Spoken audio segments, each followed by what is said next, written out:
Hey, what is poppin' YouTube? Today I'm presenting you my Cannondale CAADX 105 SE 2018 in frame size XXL or 61 centimeters. I've had this bike for 1 year now and have driven 2000 kilometers with it, so I thought this might be a good time to make a review and tell you about my experiences, the good aspects and the negative aspects as well. Some quick facts about me: I'm 196 and weigh 90 kilos. My inseam length is 93.5 centimeters. So hopefully I can help you with your purchase decision or just entertain you. Whatever it is, enjoy the video. When this bike was launched in 2018, it had a suggested retail price of 1,700 euros. So regarding the geometry, this bike leans more towards the race geometry, as it's a cyclocross and not a gravel bike. A gravel bike would be more leaning towards endurance geometry, but this is more racy, this is more nimble. So in general you could define this bike as a road bike with larger tire clearance and disc brakes. So regarding the Cannondale portfolio, this would be more of a Cannondale CAAD 12 than a Cannondale Synapse. So let's start this video with the modifications I've done to my bike. First of all, I changed the handlebars, and with it I changed the handlebar tape to match the awesome skin wall tires. I installed some Brooks cambium rubber band and a Ritchey WCS Evo Curve handlebar.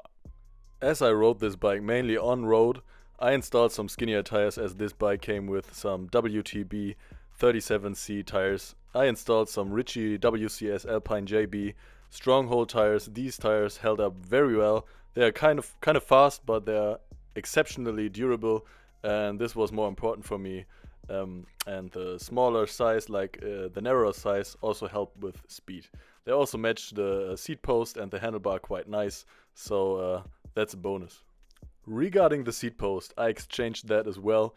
The stock aluminum Cannondale seat post in combination with the rigid aluminum frame didn't give me enough compliance in the rear, even though this has, from a road bike perspective, quite wide tires. This Ritchey WCS Flex Logic helped quite a bit with some compliance added to the rear end. I also changed the stock saddle, which was a Fabric Scoop Sport with no cutout in the middle, to a specialized Roman Evo competition gel saddle. This was a bit better, though I have to say on my new bike I got a different one because this wasn't my perfect saddle choice yet. Regarding the crankset, there's also modification here, and I got a OPI spider ring with a 50-34 tooth combination. I changed it because the FSA crankset, which was installed before, had some problems, like a lot of problems with the chain rubbing against the derailleur, and that had me going bonkers. I swear, it was really outrageous. Yeah, this new OPI spider ring is actually quite awesome. It is drilled from one piece of aluminum and it is really stiff, and added to that as a bonus, it is quite awesome and sporty looking, much better than the FSA one. So as you guys could tell by now, the group set on this bike is an Shimano R5800 105 group set. It shifts perfectly fine, really crisp. I had no misshifts whatsoever. Also in combination with this OPI spider ring, it is really brilliant. The disc brakes are non-Shimano though. These are TRP Spire Cs. These are mechanical disc brakes, so not quite this short leverage. So they need some engagement in the brake lever, but it's fine for me. They, apart from the mechanical feel, there's no disadvantages to a hydraulic system. Yeah, as I told you, the Ritchey WCS tires are awesome. They have an inverse thread pattern and they sound quite nice, are fast enough. These wheels, the wheel set though, this is actually quite a letdown, as it's really heavy. It's durable, but 2.1 kilograms, I mean, come on Cannondale, you could buy something better. This wheel set must have been really cheap. And it also makes the bike heavier and therefore less zippy feeling, which is quite a letdown. Yeah, apart from that, we have a lot of tire clearance, and yeah, I'm actually quite pleased with the looks of the bike. This stealth matte finish, the paint job is really sick. Unfortunately, the paint job is really sensible to cracks and like small dips. Yeah, the handlebar setup is quite nice actually. I think it fits really nice the Ritchey parts with the tires and the seat post, and there is also like quite a mixture of matte finishes and like glossy finishes. Regarding the driving feel of this bike, it is actually nice. It is really rigid and stiff, but it really goes. You can push it to the limit. You can give it the pedal to the metal, which is quite nice, but it lacks in compliance unfortunately. And because this bike has quick releases and no through axles, the problem that I had is disc rubbing, and a lot of disc rubbing, especially when I was sprinting and out of the saddle. I had disc rubbing all of the time, which was really stressing me out. Another problem I had, and this comes as no surprise to some of you, is a creaky bottom bracket. Surprise Cannondale with a creaky BB30 bottom bracket. Yeah, you can see it in one of my other videos. This bottom bracket bearings were replaced and I still had problems with them creaking.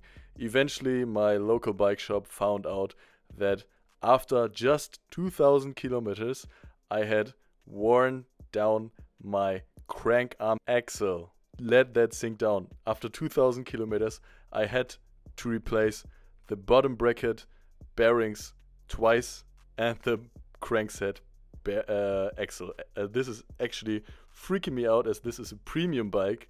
Like, they are pricing it as a premium bike, they are advertising themselves as a premium brand, and I'm really confused how this bike could go through quality control. And another problem this bike unfortunately suffered from was continuous chain rub against the front derailleur. Yes, even though this crankset was changed to the one of the stiffest ones on the market, as far as I know, it didn't do it any good. After quite a while, the chain started rubbing again. I have no idea why. Maybe the bottom bracket bearings just have so low tolerances that they move, and yeah, I'm just guessing here. And I gotta come back to it. This creaky bottom bracket was really stressing me out, especially because I like the challenge, the competition when you're on the road and see other road bikers and you're like pulling up to them and then just start sprinting away from them. This is not possible with this bike anymore because it's creaking the hell out of the place, so everyone can anticipate me coming up to them, like racing them, like challenging them. There's no surprise moment possible whatsoever. I'ma just let you listen to it for 1 second, and yeah, especially considering the free hub sound is not hearable whatsoever. This is the only sound this bike makes. Take a listen.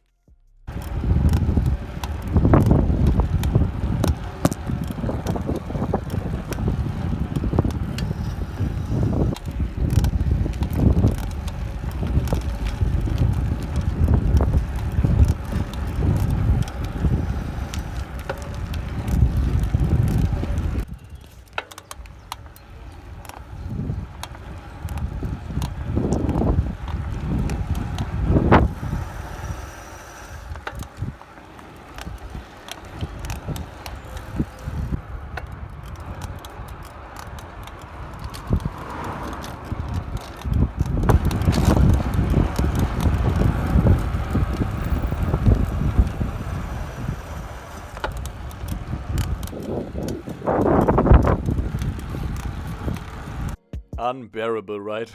See what I did there? Nah, just joking. Yeah, it's really unbearable, especially considering this is a cyclocross. It is designed to go through mud, and I just moved this bike on the street. I used this bike as a road bike, not in its intended surrounding in mud and stuff. Yeah, you can see some paint protection film there. There's no scratch mark in the paint. So considering all the problems I had, unfortunately, even though I love the looks of this bike, I am fed up with it. And Fortunately for me, I could return it and got my money back, and I chose a new bike, a different one, and this one is gone now, which is really, yeah, kind of sad because I love the looks. I love the matte gray finish. It looks really awesome with the skin wall tires, yeah, and the cambium rubber, the skin wall like beige handlebar tape, and yeah, I really love this bike.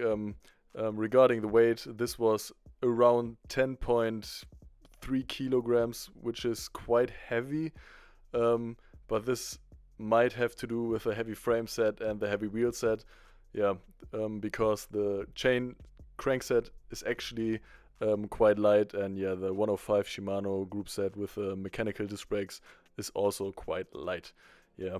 So this is the moment now. It's time to say goodbye. I'm kind of sad, but I'm also quite happy because as you can see if you watch my other videos on my channel, I already got a new bike, and this time it's a road bike, so it will be much faster, and it's made out of carbon fiber, so it will also be more compliant than this one, and also a little bit more aerodynamic. Yeah, if you want to see the next video, I will upload it soon, my English review of the Canyon Ultimate CF SL 7.0 disc. Yeah, go ahead and watch it, and give me a subscribe, give me a like, and comment if you like. Give me some questions, some feedback. I'd be happy.